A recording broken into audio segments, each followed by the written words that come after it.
Hello, ladies and gentlemen, 'tis I, the Jabbering Magpie, bringing you more Shadowrun Dragonfall. Here we are, we've just come back out of the sewers, helped some zombies, well, ghouls, I think is the polite word to use for them, if it's anything like the Fallout universe, where zombies are a bit of a pejorative. And, threatened a doctor with blackmail. So, can't remember what the fuck we were doing. Let's talk to Zack Flash, see if I can blackmail him a bit.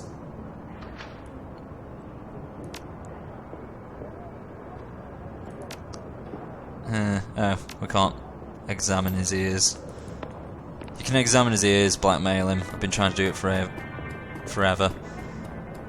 Hopefully the doctor is still somewhat polite to us after I threatened to get him fucking lynched. Hey, Doc. Yeah, I hope our recent misunderstanding won't have an impact on our ongoing business relationship. Misunderstanding, Max? I'm sure I don't know what you're talking about.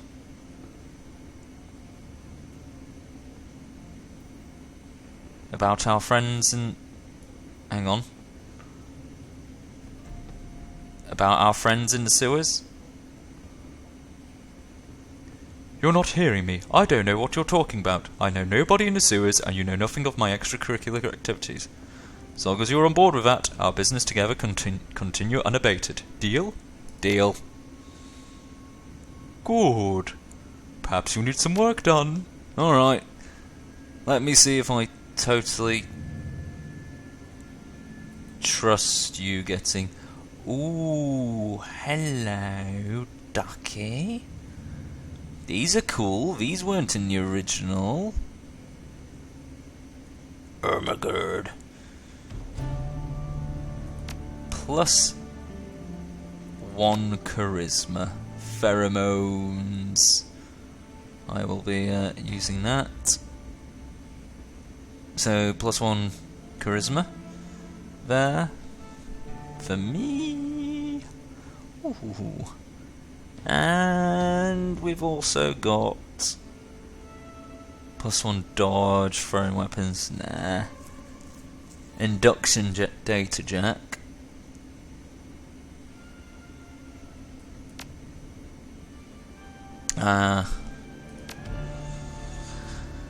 So I can't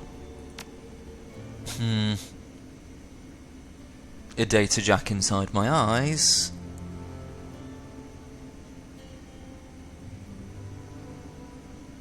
The laser designator.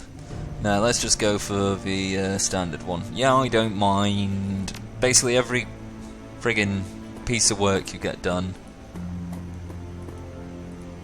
in terms of cyberware, it lowers your essence, which in turn makes you a bit less magical. Which, if you're trying to be a magical motherfucker, not good. I seriously can't remember if we actually gave these guys our data. No, we didn't. Yeah, well, yes we did. My mistake. Okay, what else do we have? We talked to Slimmy Kimmy. We went to a Vine Keller, I remember from previous. I'm very sorry, this seriously has been months since I recorded this. Mr. Beckenbauer. Ah, hello again, my friends. What can I do for you? I've uncovered what Humanist is up to. You'll find the details in the datapad.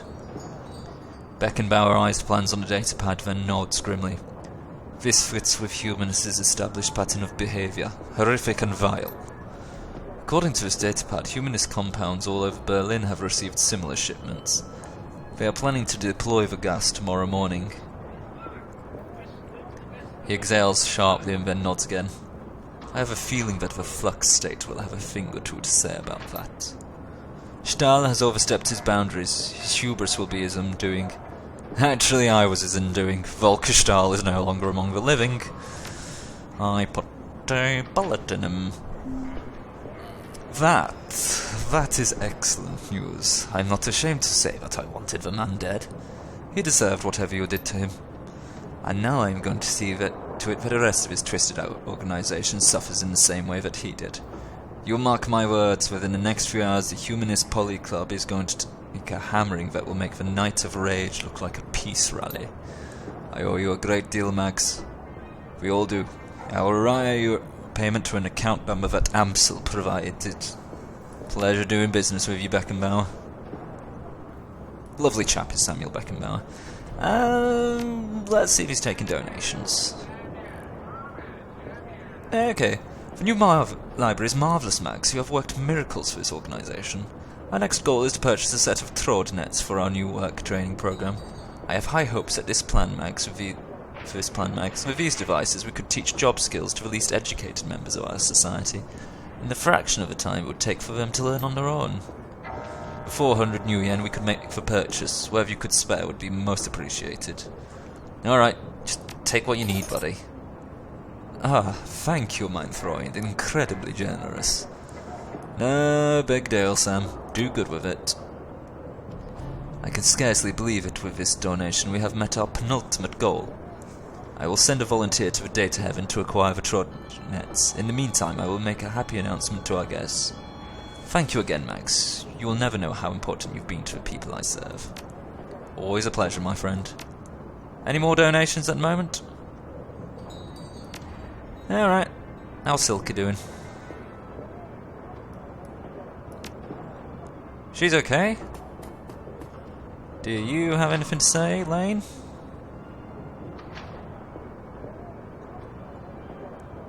Just checking in.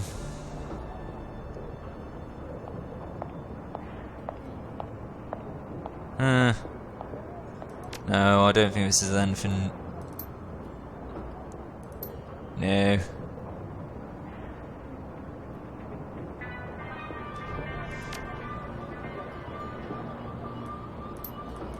Yeah, this is absolutely nothing new.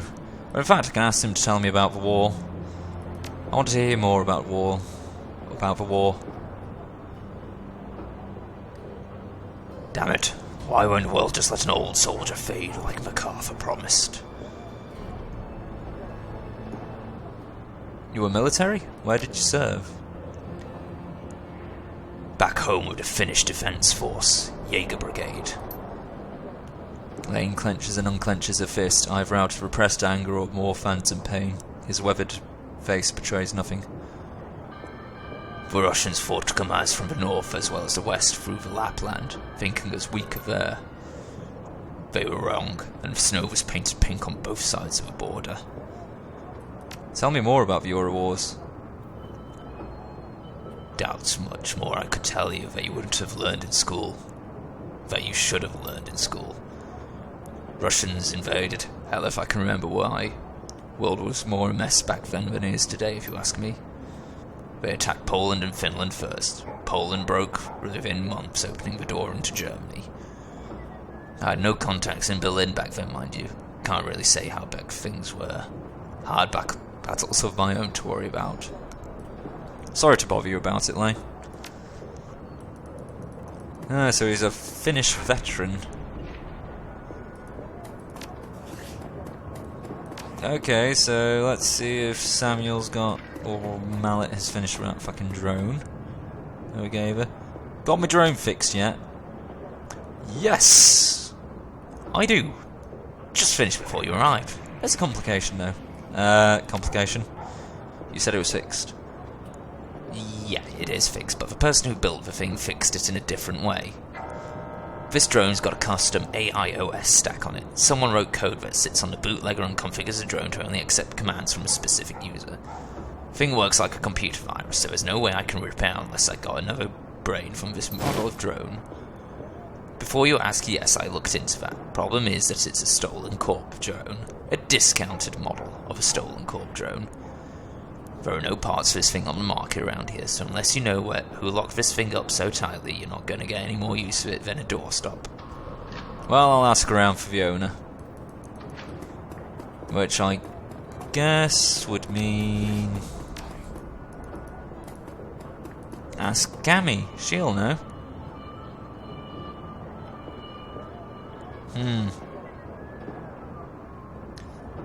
Hey there, Altug was telling me you were around. I was wondering if you might be willing to trade a story or two.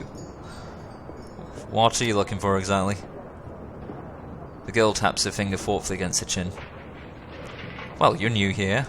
I know that you knew Monica. I've got a vague idea of what went down the night she died. But I want to know, what do you think your most exciting adventure has ever been? Hang on, how the hell did you hear about that? She smirks playfully. Remember, I'm Altug's heroes and hands outside of the cafe. We share a lot of intel, he and I. So what's the story between you and him, then? She glances away briefly before returning gaze to you. Suppose I can tell you. If the Monica thing was a secret of yours, then it's only fair I share one of my own. I never really went to school. Pretty much been a street kid as long as I can remember. And there was so much to learn from people outside of school that I never really bothered. Makes it difficult to get a job, so all the good street kids do. I chose a place to haunt with my favourite friends and always hung out there. That was Altug's cafe, and he was super nice about me and mine. I felt more comfortable with him than I ever did my Varta. Her eyes narrow only for the briefest moment at the word. And we talked a lot when I waited around for my friends. He must have been fairly comfortable with me too, otherwise he wouldn't have offered me the job. So, what is it that you do, really? Technically I'm a barista, but like I said before, ears and hands. I run his errands, I gather gossip, and sometimes I make coffee.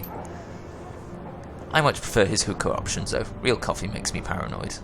Speaking of which, I should probably get around to work. See ya.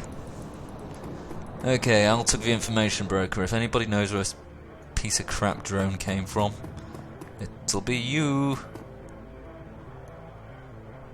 The Turk flashes his wry smile and winks at you.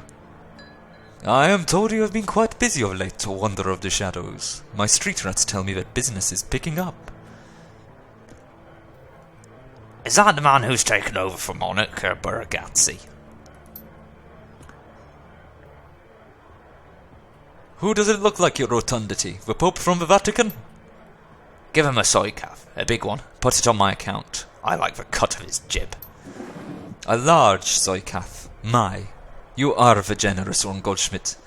Are you sure you can afford such a gesture? The fat man frowns. And a scone, I was going to say. And a scone as well. Nothing is too good for him. As you desire, O ample one.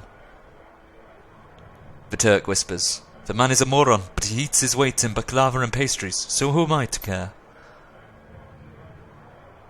Now, what is it you would like? Get me the Turkish coffee, the real stuff. Alright. He doesn't have any info, but we got another Turkish coffee, so that could be useful. Oh, there's that wacky old tramp. To the wacky old tramp.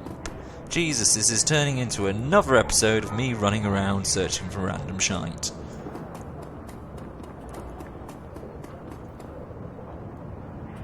I don't know if you get anything from tipping the dancer constantly. She just does a little spin, I think. Where are you, sketchy bastard? Oh, there you are. I can't talk to you, so I'm assuming you're going to give me nothing. Right. In that case... Unless... Gunari met back. Don't mind me, just passing through.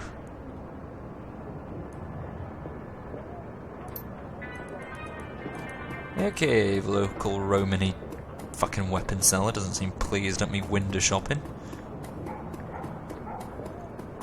To the safe house, where we will find work.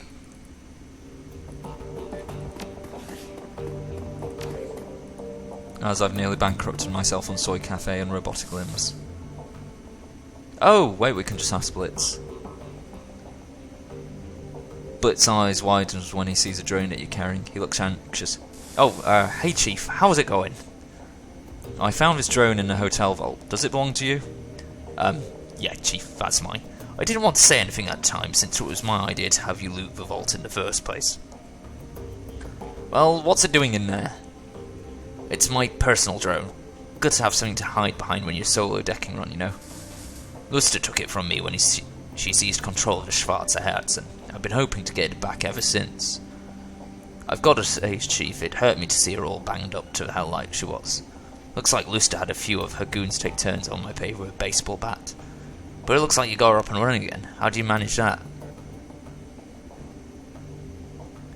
Yeah, Mallet fixed your drone. She says it won't listen to anyone but you, though. Score, so, can I have it back? Yeah, Blitz, whatever, take your bloody drone back.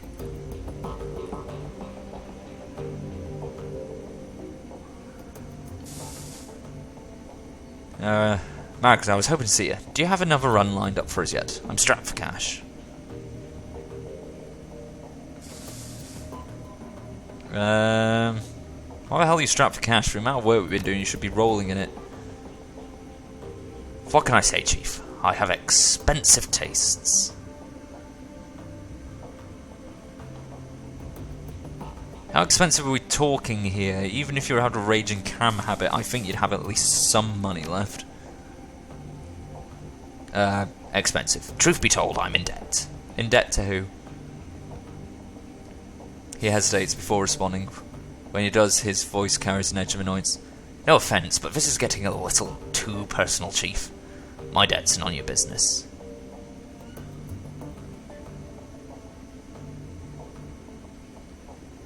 Okay, if some bookie sends his thugs here looking for you, it's going to become my business, so talk now.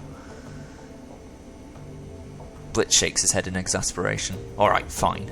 First off, you don't need to worry about anyone coming after me. My debts are to a bunch of old contacts.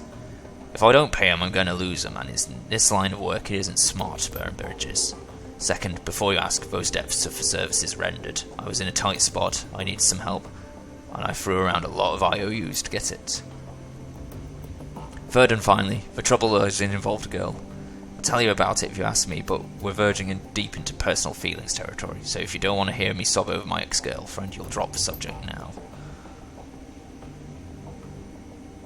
So it's up to you, Chief. You really want to get down this road, or shall we keep our relationship professional?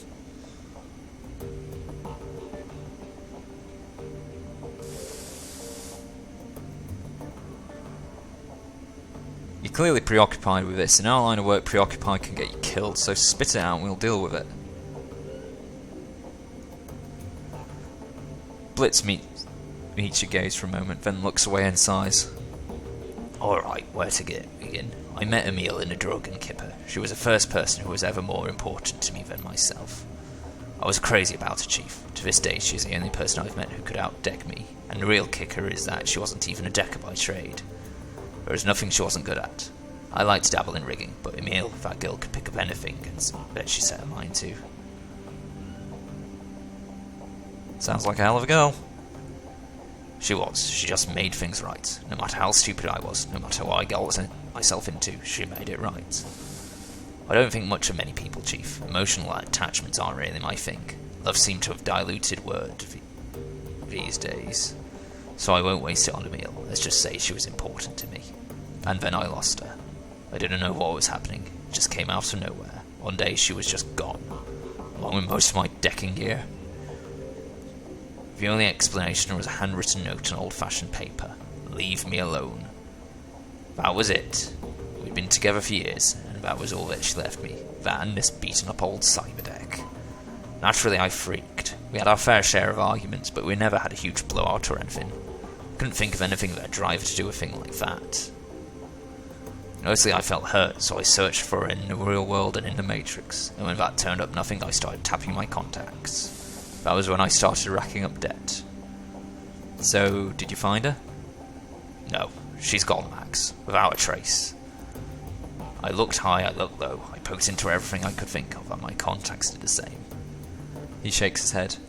She's gone, Chief. At this point I've accepted that, but I still have to repay those debts. There has to be some place you haven't looked. He blinks. I don't know, Max. I really did look everywhere, and at great personal cost. If she means that much to you, you owe it to yourself to at least try. Yeah, you might be right. Fuck, I thought I was done with this, but you're right. Without some kind of closure, I'm never going to be at peace with this. Thanks for the talk, Chief. I'll let you know how it goes. You do, Blitz. Good luck, buddy. Oh, we're a good boss. Oh, Dante.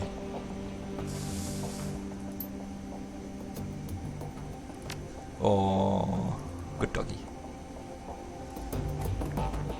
Alright, let's see how Dietrich's doing. You really came through for me, boss. You ever need anything from me, anything at all, you can call on me.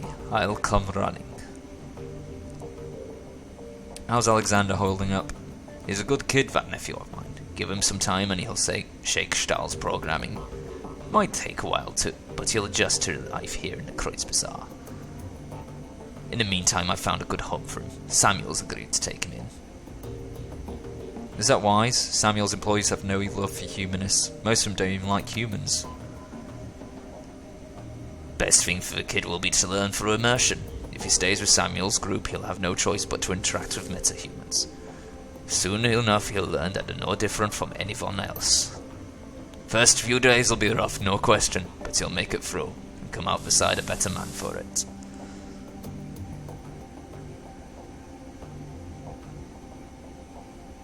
He seems like a tough kid. I don't doubt that you're right. Dietrich claps you on the shoulder. You're a good man, boss. On to other things. Remember when I was telling you before you climbed onto the van? You were saying that the Dragon Slayer was happy and that you'd been given a reward? That's right. Thanks to our, let's not mince words, heroic actions in that swine pit, the Dragon Slayer has seen fit to grant me his favour. His grin widens. And now I know what that means and what I can do with it. Well, don't keep me in suspense. He gestures at the ground near his feet. This. As you watch the spot Dietrich is pointing at, it begins to glow. Lines of force spread out in a scintillating web, and a feeling of raw power suffuses your body. I've just torn open a channel between myself and the Dragon Slayer. That power you feel is his power pouring through the aether and into this spot. If you're familiar with ley lines, it's the same basic concept. A consecrate, a patch of ground, but as long as you stay in that spot, all the magic gets stronger. Not bad, huh?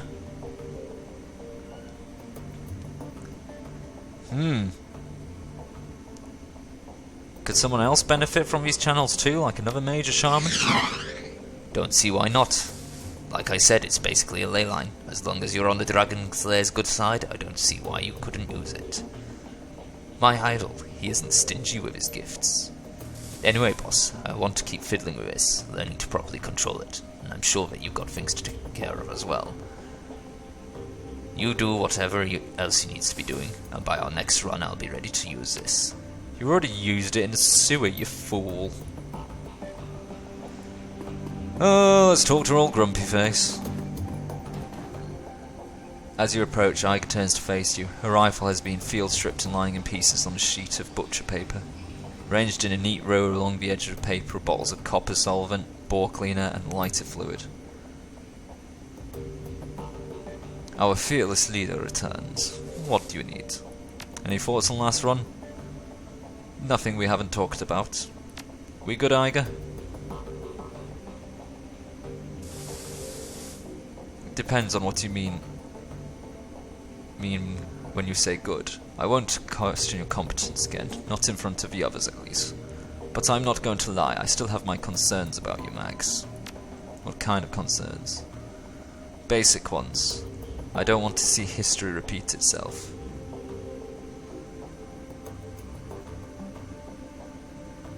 What history are you talking about? I'd rather not go into it, fearless leader. Let's just say I've had bad luck with unexperienced teammates, and leave it at that.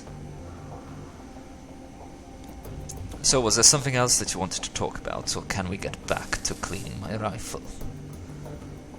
I'd like to hear about your time in the KSK. No, I'm not in the habit of sharing war stories, Max. Not with people who've never served.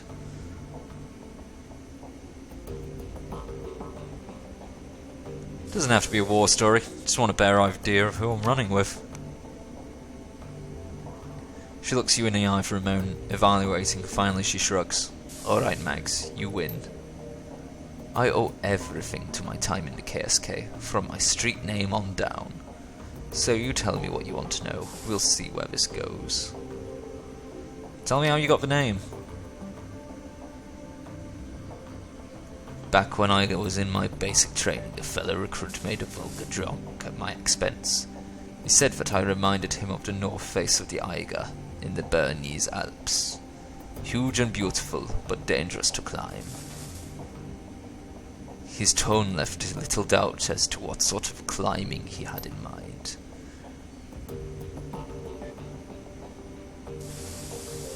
I think that he was trying to proposition me in his clumsy way, poking me in front of other recruits to try and provoke a reaction. Anyway, he got one. I broke 3 of his ribs and the name stuck. Remind me not to proposition you. A frown crosses her face. Either you're trying to be cute or you've completely missed the point. Neither would surprise me.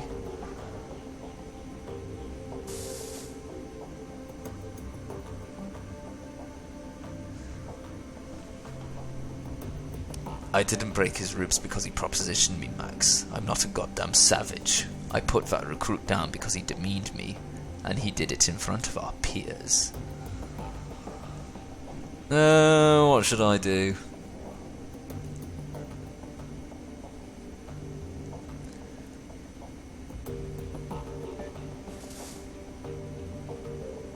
I'll cry you a river. You overreacted, Eiger. No, I didn't. What I did was necessary, given the situation. If you can't see that, you're even more clueless than I thought. One way or another, I was getting saddled with the name Eiger. As soon as the idiot made his little joke, it was a foregone conclusion. My only choice in the matter was whether it happened under his terms or under mine. If I hadn't have broken that twit's ribs, the name Eiger would mean a difficult sexual conquest to a whole barracks full of recruits. That's what I would have been to him from that point on. Thanks to what I did, my new name meant the troll who doesn't take any shit from anyone instead.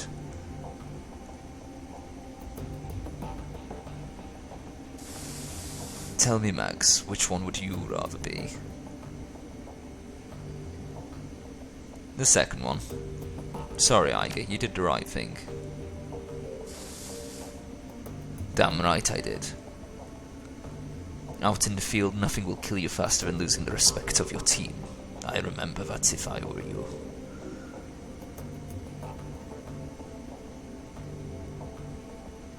You know, Eiger, by that logic, I should have broken your ribs after Monica died. In your place, I would have. She looks you up and down, appraising you. Not that you'd have been successful if you tried, but in terms of saving face, it would have done wonders. In all seriousness, Max, I'm sorry that I put you in a position. I shouldn't have, and I acknowledge that. Oh, we made a breakthrough. We had a moment. Oh, friends at last. Tell me about your team. Fair enough, I guess you've earned it. There were 8 of us, 2 commando squads, working together as a single unit. Schmidt and Lang were combat deckers, Wolf was our rigger and combat engineer, Fischer handled demolitions, Braun was a medic, and the rest of us, Metzger, Kruger and myself, were weapons experts. Our mission was extraterritorial, technically illegal but important enough to justify the risks. We'd been sent across the border into Poland. The Russian mafia had set up a cottage industry and human trafficking along the Oder-Neisse line, and it was our job to disrupt it. That sounds more like a police action than a military operation. Wouldn't the GSG usually handle that kind of thing? Typically yes, but in recent years the Russian mob has become more and more heavily militarized. The brass decided that they posed enough danger to the region to quantify as a terrorist threat, and that brought them under our purview. Anyway, we were a good team, experienced. We went for a lot together, and we chalked up a lot of kills. In our own way, I'd like to think that we did some good. Who was in command? Metzger, best leader I've ever had the pleasure of serving under. Her face clouds. He was a hell of a man. But he went down with the rest of the team. Everyone but me. Well, what happened to the team? No, that's one story I won't be telling. They all died. That's all you need to know. Oh well, thanks, Iger. Now, back to cleaning your overly useful gun. Glory!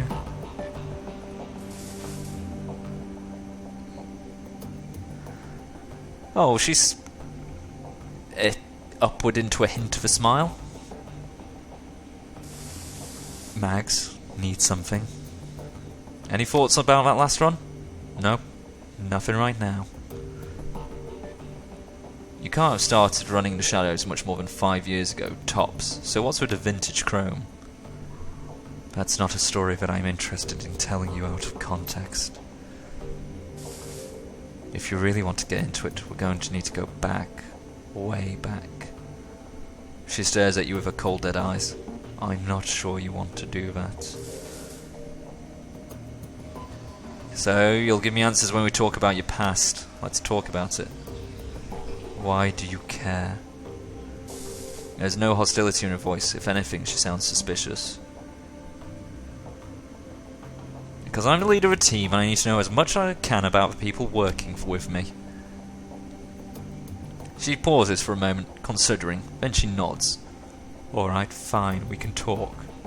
But we're doing it on my terms. Oh, please tell me those terms as tequila slammers. This is a long story, Mags. Long, ugly, and cruel. Are you sure that you want to hear this? Please? Alright, I'm going to start from the beginning. Not for you, for me.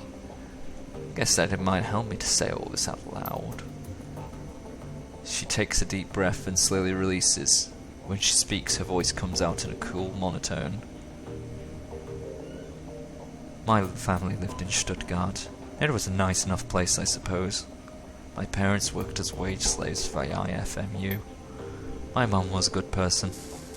Once upon a time my father was a decent person as well. That's what Mum always told me. But I never knew him that way. She pauses for a long moment. When she begins speaking again, some of the ice has fallen away from her voice. First time since you met her, Glory sounds alive. The dad that I knew was an old, damaged Euro War vet who turned to a hardline religion to make sense of the world.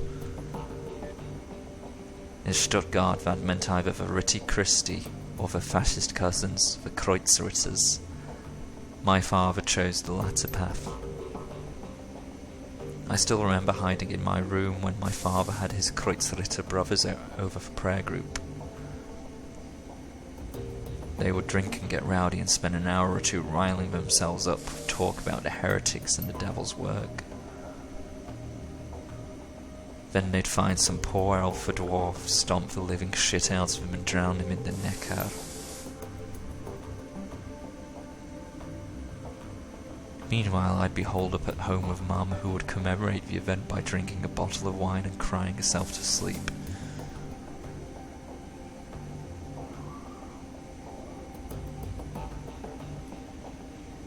I'm sorry, Glory, no child should have to grow up around that. Thanks, Mags. This is difficult for me. Thank you for making it easier. Anyway, aside from that fact that my dad and his buddies were a bunch of murderous assholes, life was pretty normal. I went to school, made friends, hung out with my mum, kid stuff. Then I turned 14, everything went to shit. Glory pauses and swallows hard ever so slightly, her cheeks flush red. Suddenly she looks self-conscious as if she's just snapped out of a trance. As quickly as it came, her voice flush of emotion disappears, her voice thrusts over. I don't want to talk about this anymore. Yeah, this is clearly helping you out though. Yes, it is. But I'm not going to be able to get through this in one sitting. You need to understand that. Now, let's get back at the job at hand, shall we? Okay, that's not good. So, we've made a lovely emotional breakthrough with most of our team. Another talky episode today. Sorry about that, folks. Hopefully a bit more gunplay tomorrow. Or whenever. But, for now, I'm going to leave it here. So this is a Jabbering Magpie, wishing you a very tatty bye. Bye.